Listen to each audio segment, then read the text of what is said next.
Hello all, continuation to ABHYAS, we completed 30 most important expected topics for prelims, and today I am going to discuss from 31 to 35. So we did lot of topics ABHYAS under this 1, 2 on a single PPT. I am doing all these things so that will be a quick revision those who are following this series. And today it is 31 topic, and the 31 topic is about Web 5.0. Web 5.0. We know Web 1.0 where only we can read. Web 2.0 where we can read and write. Web 3.0 where we can read, write and execute. Web 4.0 where we can read, write, execute and decentralize it. And Web 5.0 means you have to remember just like this.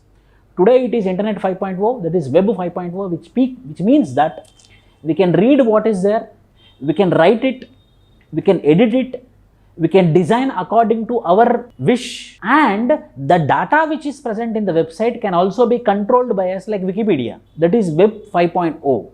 So today we are not only reading, not only writing, not only executing, not only editing, but also we are decentralizing it, and the data is under our control, that is Web 5.0. Today it is Web 5.0 aimed at building an extra decentralized web that puts you in control of your data and identity. So our data, our website is under our control. So if someone hacks also, again we can retrieve it back. That is Web 5.0. Earlier it was impossible, but now we can retrieve it back. That is called as Web 5.0. And the next topic is Neobanks. Neobanks is nothing but, it's an idea whereby a bank which is having physical presence, in Neobank there will be no physical presence of the bank. Completely digital mode is Neobank. There will be no physical infrastructure, there will be no physical structure for that bank, and that banks are called as neobanks. Neobanks are the digital only banking platform that operates slowly online.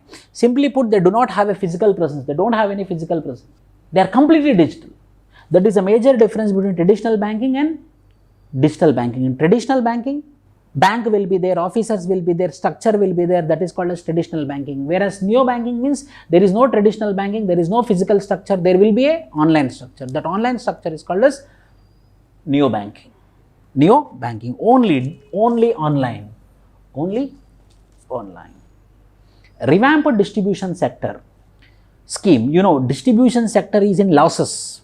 Discoms, distribution companies are under losses. Why? Because they will collect money from the consumers, they will collect money from the households.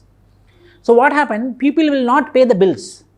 When the people are not paying the bills, the distribution companies will be in the loss. Discoms will be in the loss.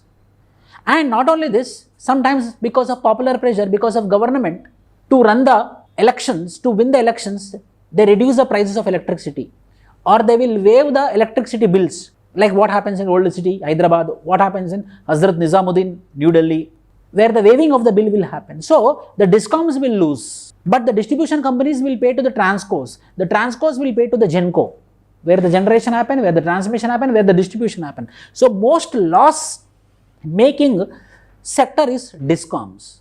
So in order to make this discoms more stronger, there is a scheme called as Revamped Distribution Sector Scheme, which is implemented by Rural Electrification Corporation and Power Finance Corporation. Rural Electrification Corporation and Power Finance Corporation. These are the two sectors, these are the two nodal agencies which are implementing this scheme called as Revamped Distribution Sector Schemes.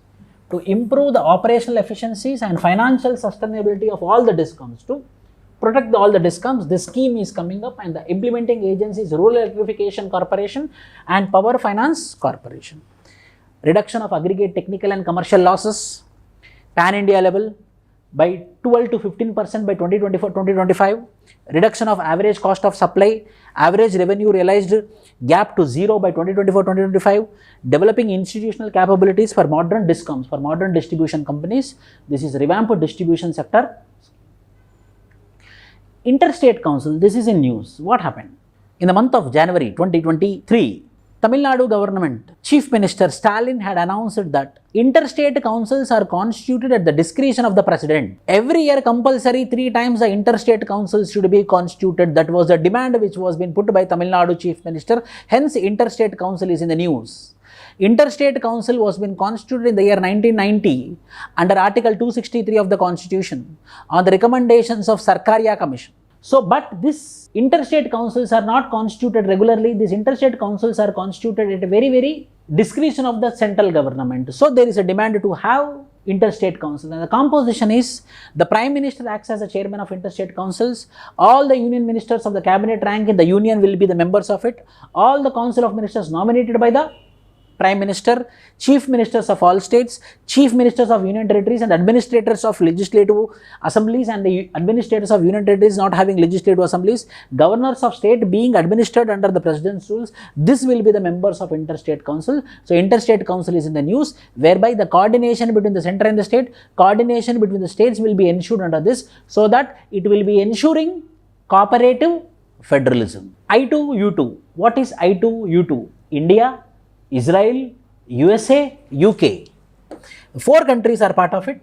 India, Israel, USA, UK. These are the 4 countries. I2U2. Participating first ever I2U2 virtual along with the heads of other members of the grouping. I2U2 stands for India, Israel, USA and UAE. Sorry, this is UAE, small mistakes. UAE, USA and UAE. USA and UAE. India, Israel, UAE and the US, which all together refer as Asian Quad, referred to as West Asian Squad. Discuss common areas of mutual interest between these 4 countries like water, energy, transportation, space, health and food security. These 6 things are discussed under Quad, West Asian Squad. It is called as West Asian Quad. 4 countries, India, Israel, UAE and US. These are the 5 topics which I am discussing today. Please share it, identify our effort and subscribe to the channel. Thank you.